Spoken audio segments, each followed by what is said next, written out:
Good afternoon, Patriots, and welcome to the 209th audio chat on the QNewsPatriot Rumble Channel series.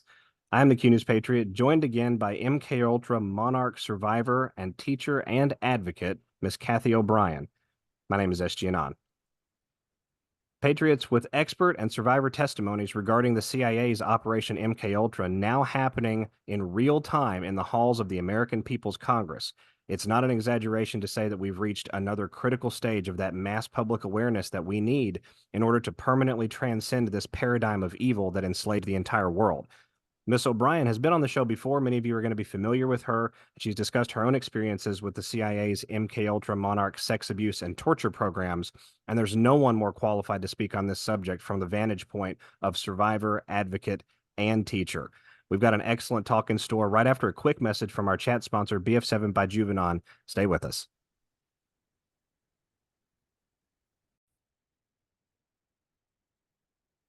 Patriots, we could describe the post-COVID world in a lot of different ways, but on a personal note, the biggest differences for my family and I between pre-2020 and post-2020 really center around two main areas: the broad public awakening that we talk about often on this show, and the challenges to maintaining and improving personal health and vitality. I can't speak for all of you out there, but with respect to that inside our household, one of the biggest changes we've seen over the last 5 years has been a noticeable drop in vigor and energy levels.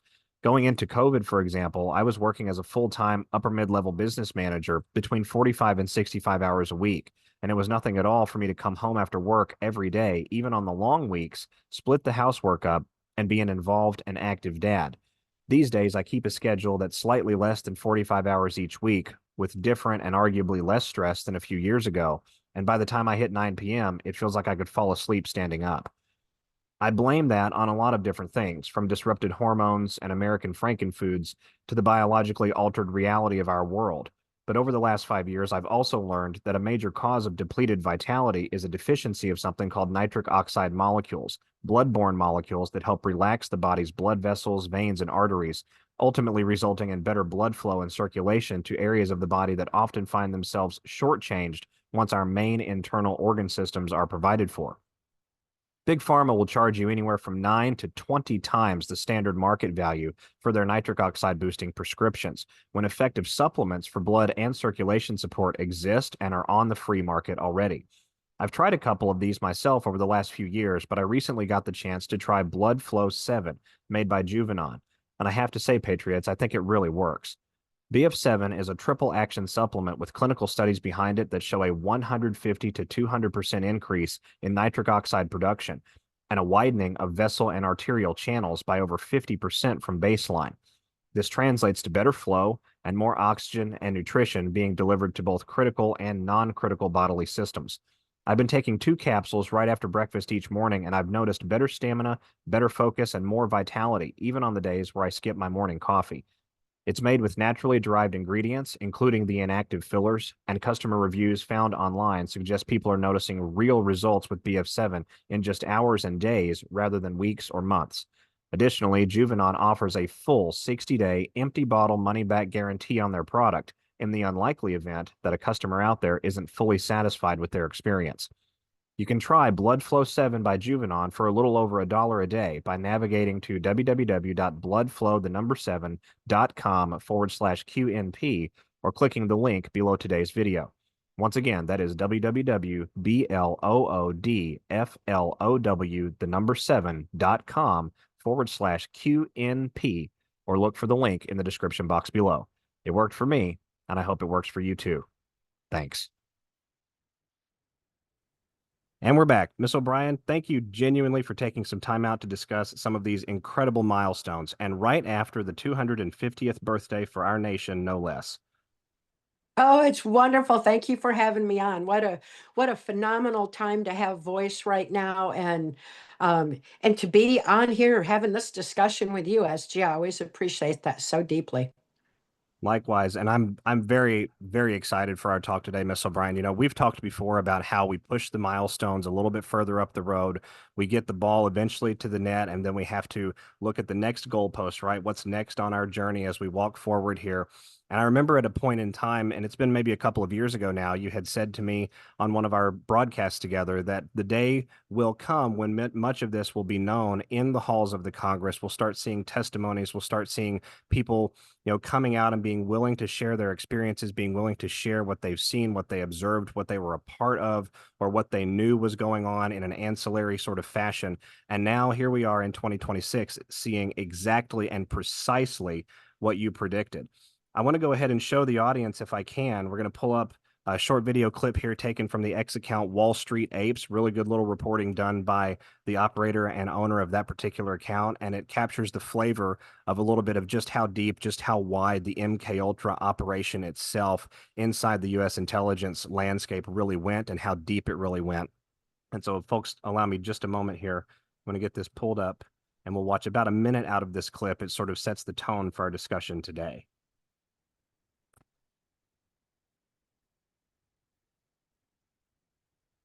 How many, gentlemen, how many people do you think died through the MKUltra program or were murdered? No idea. If those who died largely were outside the United States, many people were experimented to death in that safe house in Germany that I visited, and people in the neighborhood told me they knew what was going on in that house, and that people who were experimented to death are now buried in what used to be forest plots that are now covered over with Do you think the apartments. German government knew what the U.S. government was doing? Do you think there was a partnership there or knowledge? Yes. There is a memo that was written by the German Secret Service to Konrad Adenauer, the Chancellor of Germany, telling him Americans are here capturing citizens, capturing people and conducting extreme experiments which are in violation of German law. And Adenauer decided to put that aside and not to I investigate have one more further. question because I have 15 seconds. Is this a massive cover-up by the U.S. government? It's certainly a cover-up of what happened in the past. Mr. O'Neill? Oh, absolutely, yes.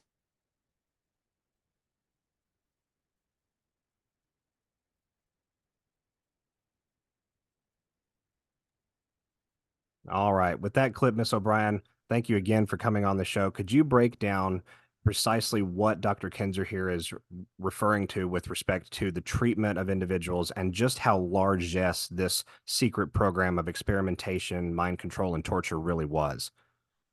Yeah, it is still ongoing, so it's not a was, but in the CIA has been implementing MKUltra on a global scale and carrying that forward. When we imported the Nazi and fascist scientists into the US in the wake of World War II through Project Paperclip, with them came the formula for MKUltra mind control. Right after that, the National Security Act was put in place to keep it secret because knowledge is our defense against mind control. And the CIA needed the secrecy in order to carry it out. It was the same year the CIA was formed. And this is a global agenda. It has to be addressed on a global scale. It's something that started in Nazi Germany. That's when the experiment part was going on. By the time it got to the US, it was a full blown project that I was born into. Muskegon, Michigan, 1957. By 1960, my father had sold me into the CIA's MKUltra mind control project, and it was no experiment. The one responsible for my victimization at that point was Gerald Ford, who went on to become the unelected president of the United States.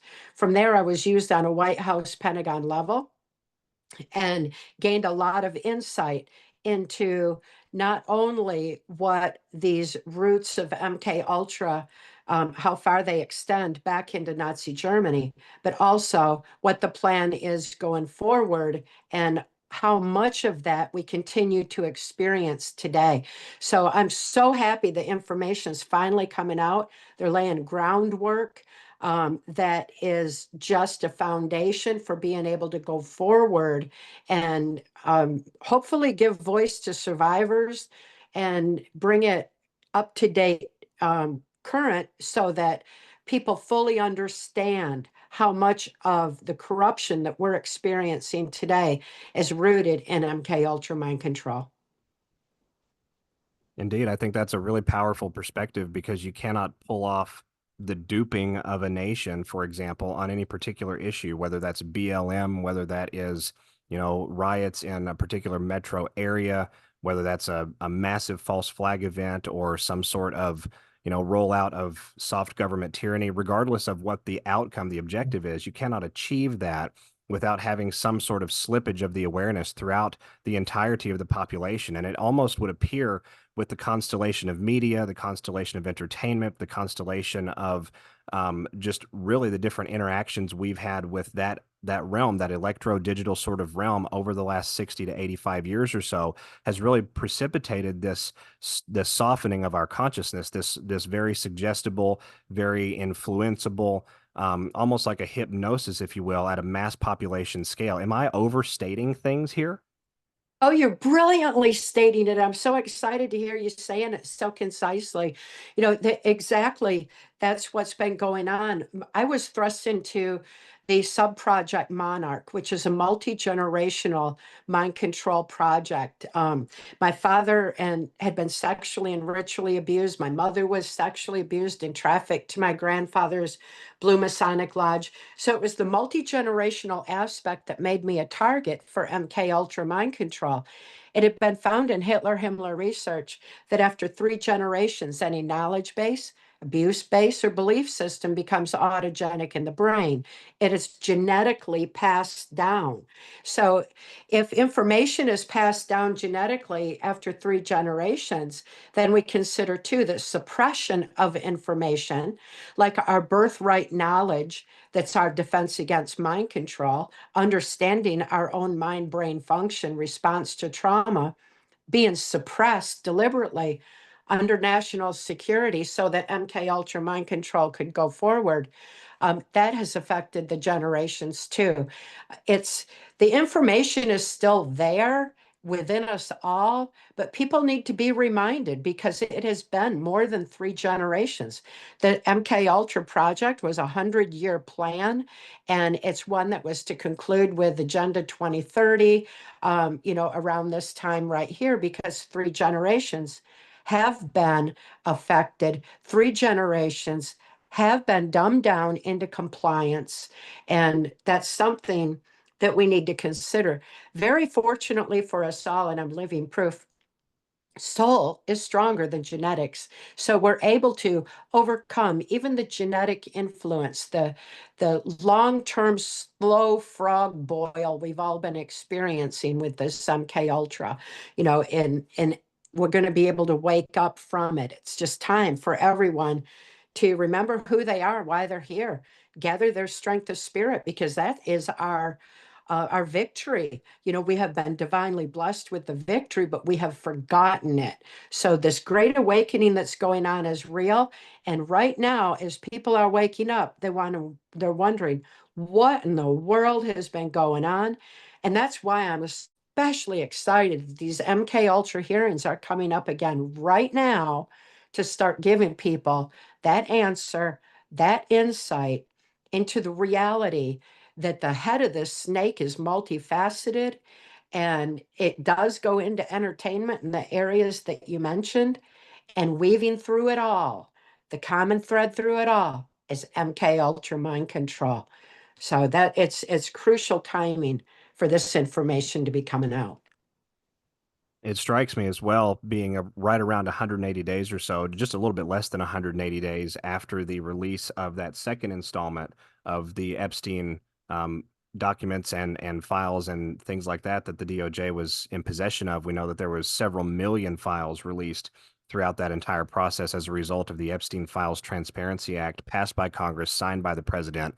And that entire release, that entire enclave, if you will, of information that was made public to the public for consumption, digestibility, understanding, absorbing it and really interacting with it, it really propelled a great deal of the population to what I would characterize almost as another level of understanding what evil actually exists out there. A lot of people knew prior to those releases earlier this year that Epstein ran a very concise, or not a very concise, excuse me, but a very well-adept, a very coordinated, a very efficient, the word I'm looking for, operation in sexual abuse and blackmail but we really got a flavor of just how far the Luciferian zealotry goes inside of that particular community and where it intersects with extremely influential power pulpits across the entirety of the world. Emails from Ariana de Rothschild, emails to Russian oligarchs, emails to Italian businessmen who themselves were some of the leading financial supporters for many individuals of the Italian government for a very long time.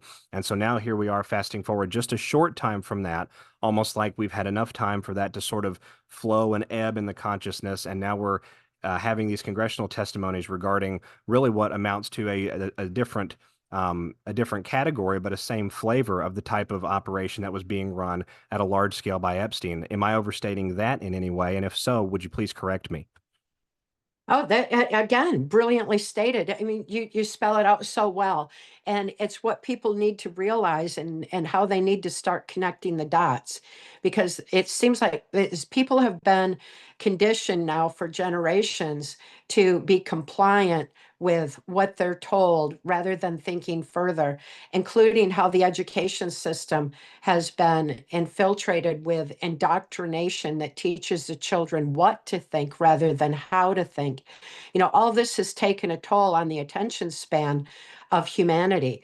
And still experiencing trauma after trauma, complete lack of injustice that has been going on, has affected people's ability to think further, to connect the dots, to look back at the roots of this corruption and connect those dots going forward. It's so important for all of us when we understand our mind-brain function to realize that in Hitler-Himmler research, they had found there's no trauma more horrific on the human mind than sexual abuse of a child prior to age 5 while the brain is still forming. It's because it shuts down neuron pathways in the brain and keeps them shut down unless the healing can occur. But with people not even aware of what pedophilia does to the human brain, that it's causing a de-evolution, it's caused some people to fall into the lie that it's a sexual preference, and it's so wrong. It has nothing to do with a sexual preference.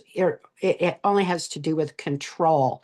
So we need to realize that, and realize that what happened to me as a little child, being trafficked as a little bitty toddler, it is since become one of the most lucrative businesses on the planet. How did we get to that point? It's been done because the child sex trafficking is not only a mind control agenda, it's also the funding mechanism of this globalist agenda, this dumbing down to align us with this globalist criminal plan. So, ultimately, the sexualization of our children has affected their conscious thinking. And I know that without free thought, there's no free will. When we lose our free will, we lose our soul expression. Without soul expression, we don't have any discernment of truth. We're not able to connect dots. We're not able to have compassion for each other. And above all, we can't go within and align with that divine and gather the strength of the human spirit and the infinite power of love, where our victory is through all of this. We lose that ability. And that is ultimately where the mind control agenda is a spiritual warfare, and it's beginning on our children. We need to wise up, protect our children going forward, but also understand the vast ramifications of this MKUltra mind control that's been going on for generations now. Very well put, and it sort of highlights and encapsulates just how expansive and just how intertwined the method of control is. But at its most fundamental level, it is it is trauma, pain, and fear-based at the end Yeah. of the day. And the only way to overcome that is through, quite literally, the real spirit that we're all imbued and endowed with: power, love, and a sound mind, according to the New Testament of the good book. You've mentioned autogenic a couple of times in conversations we've had before, and again in this conversation today. And so I'd like to take this in a bit of another direction. We know that what we'll call the Luciferian occultic deep state class, the opponents that we face that are of that particular ilk, highly insular, highly concentrated, and in control of a lot of what we would characterize as the useful idiots amongst the deep state entourage.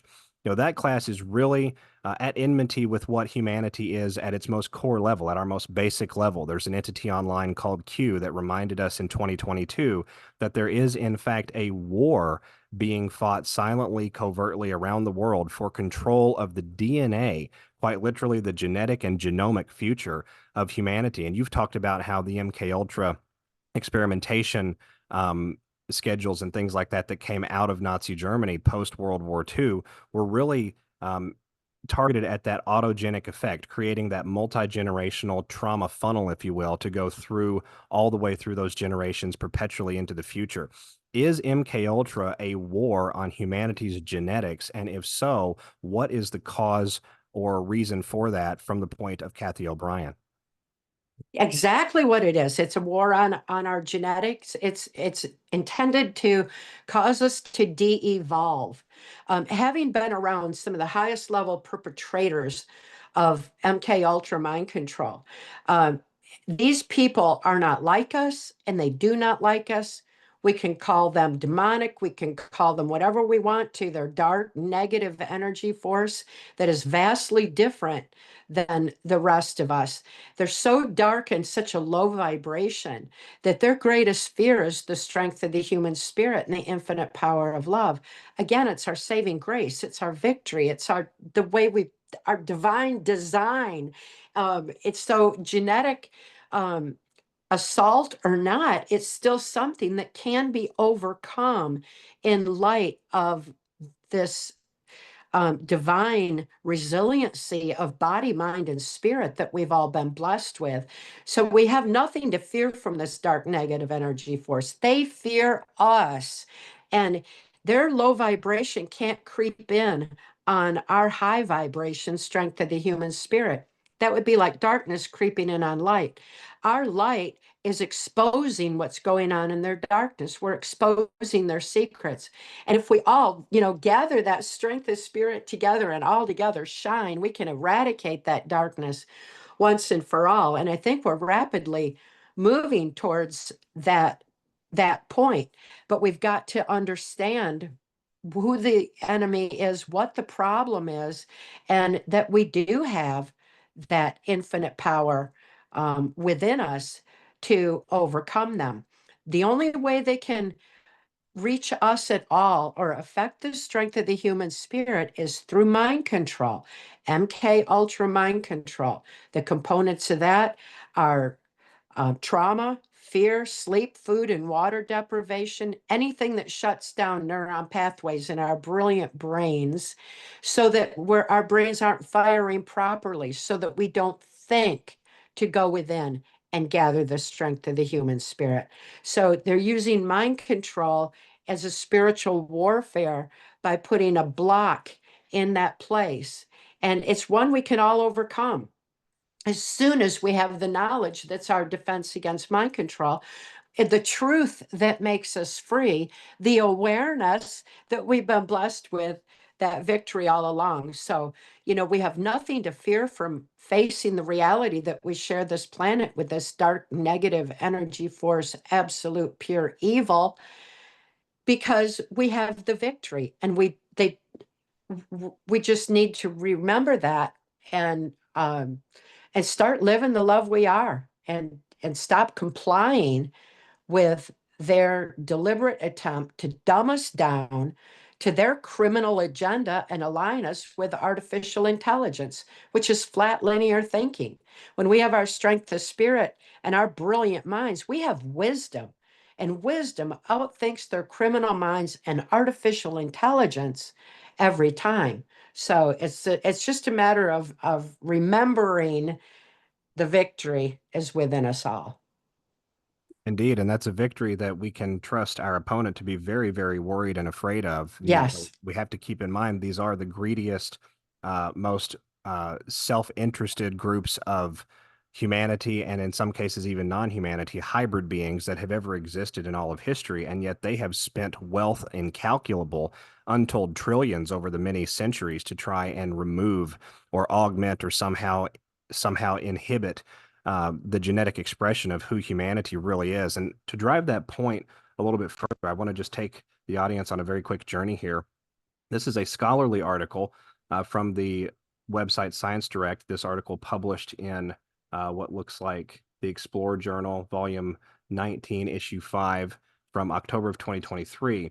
And the title of the article is An Exploratory Investigation of Human Biofield Responses to Encountering a Sacred Object. Now, sacred object would obviously mean an object that has some sort of very specific energetic meaning for whatever school it comes from, right? We would say that, you know, a Bible that came from St. Peter's Basilica, for example, or a piece of cloth that maybe came from the tomb of the Christ himself, those would be extremely sacred objects in the Christian model because of what they would represent as far as their imbuement, as far as their endowment as physical objects with that energetic nature. And I'm not going to go all of the way through the article. For the audience out there, if you'd like to come and look this up yourself, we have links right here to do so, doi.org 10.1016, and then these numbers here will take you right to the article. But the highlights of the article I thought was very, very fascinating. And I had encountered this just a few days prior to our discussion today, but I really thought it would be apropos. You know, the study examined the effects of a sacred object called the Sri Yantra Durga stone on the human biofield. Something called the BioWell device was used to examine the effects on the biofield at baseline and pre-exposure and then immediately post-exposure. A set of a priori hypotheses examined outcome effects on a set of variables, including multiple physiological systems.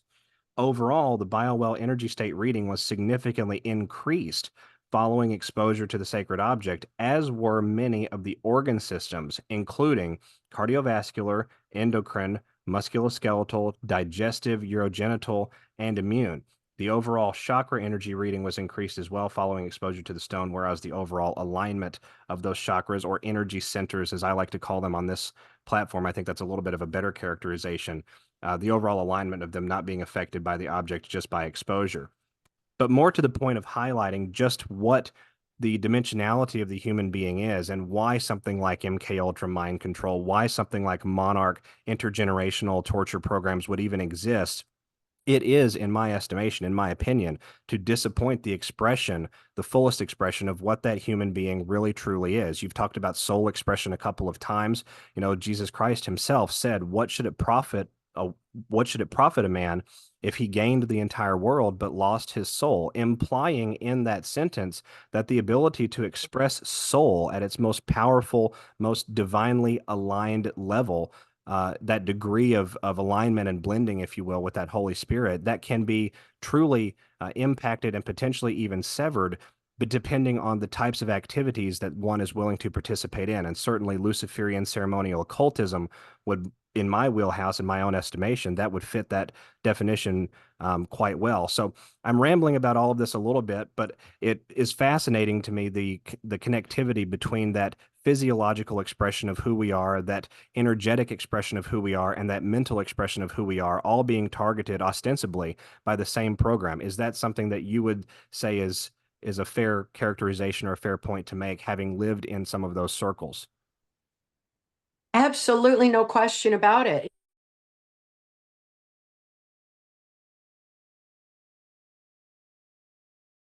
Of the whole adrenochrome aspect, and having been exposed to the precursor to adrenochrome in 1977, when the satanic rituals that I was exposed to, the traumatized blood was being harvested and was actually went into distribution.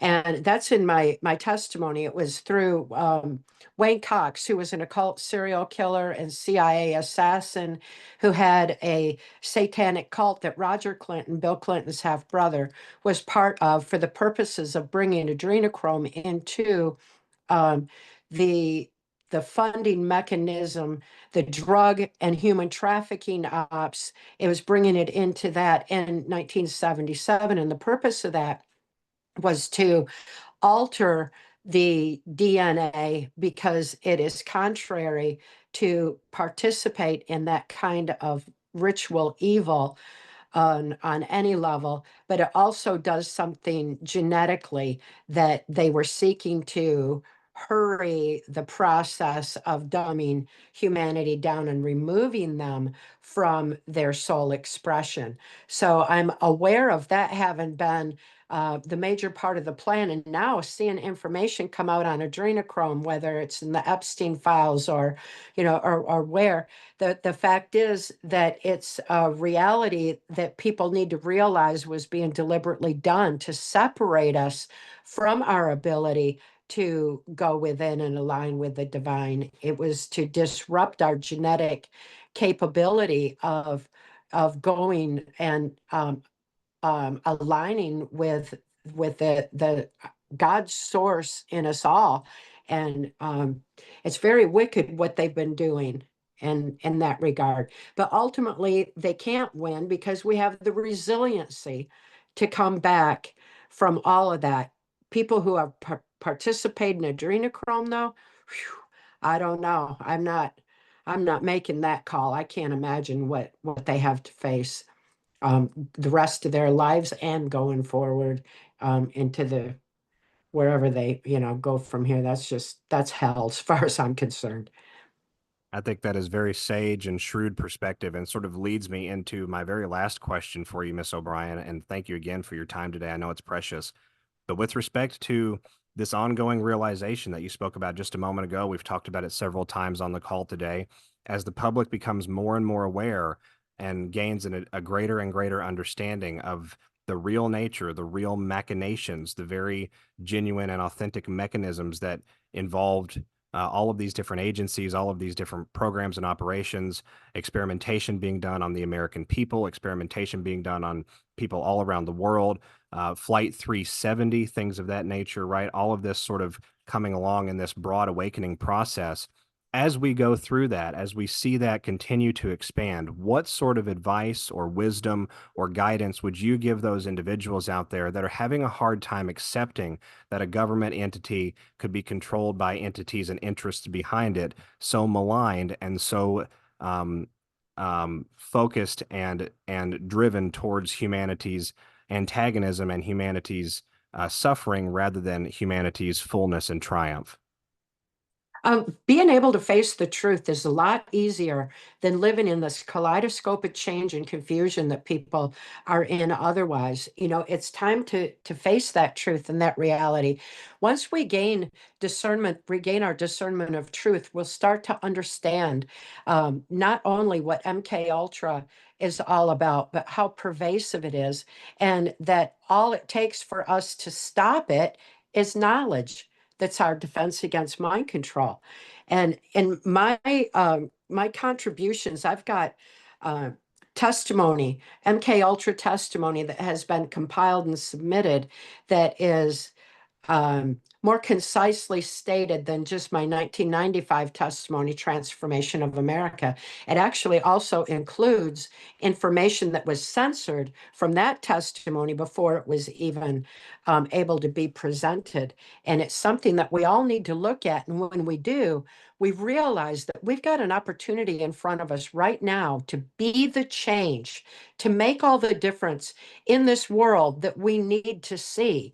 And when we look and understand that President Trump has told us he's returned power to the people, that means it's up to us. It's up to we, the people, to start being that difference and making the difference in our own community. One person can't drain the swamp from the top down. It's up to all of us to drain it from the bottom up. And it's time that we do that. We've got the information on the Epstein files, and there's so many people that are involved in perpetrators that are named.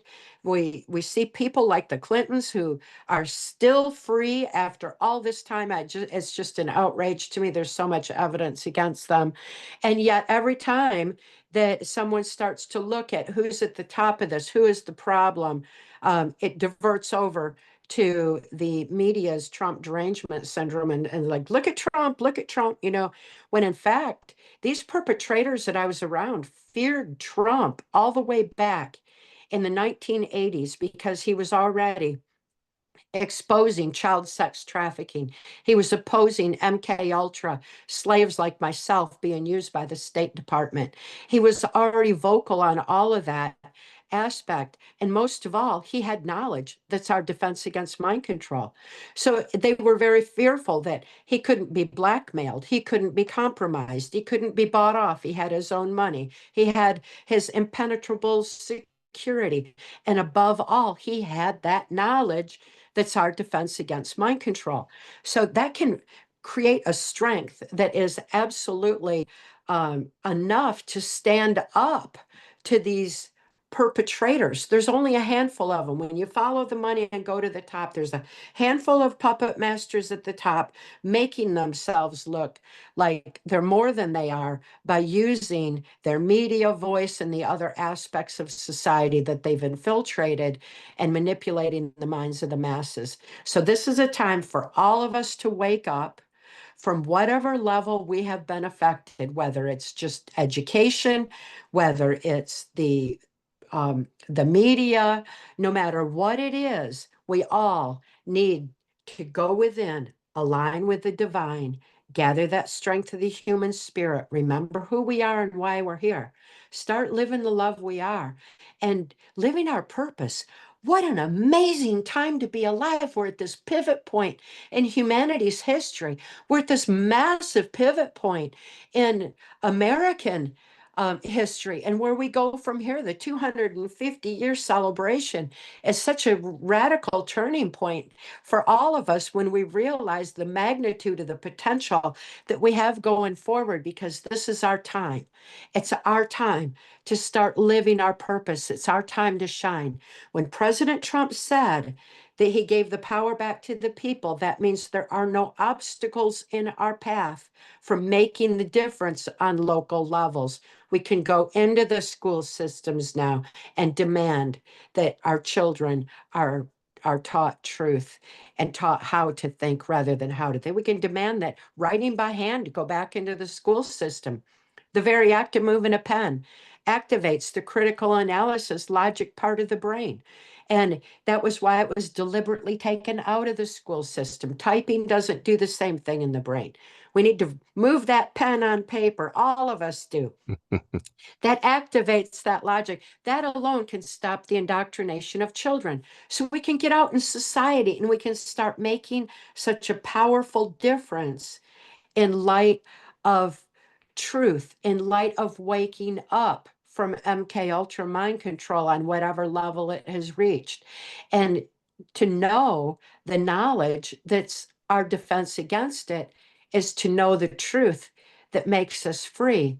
And that truth is that we have been divinely created for this time, and we are more than capable to make and be all the difference we need to see for the children's sake, above all for the children's sake. They can't wait for the system to clean up. They need us to wake up and be that change right now for their sake. Miss O'Brien, each time you come on the show, you bring an unmatched viewpoint of clarity and wisdom and love and desire for your fellow men and women and humanity out there to make it to the same areas spiritually and mentally that you've managed to recover to and actualize. And it's truly inspirational. Thank you very much for spending some time with us again today. For the audience out there, if you'd like to connect with Miss O'Brien and learn a little bit more about her experiences and her work, you can navigate to the links in the description box below today's video. This is SG On. I'll be back with each and every one of you again soon on the Q News Patriot Rumble. God bless everyone. Stay safe and stay in love today. We'll speak again soon. Thanks. Bye-bye.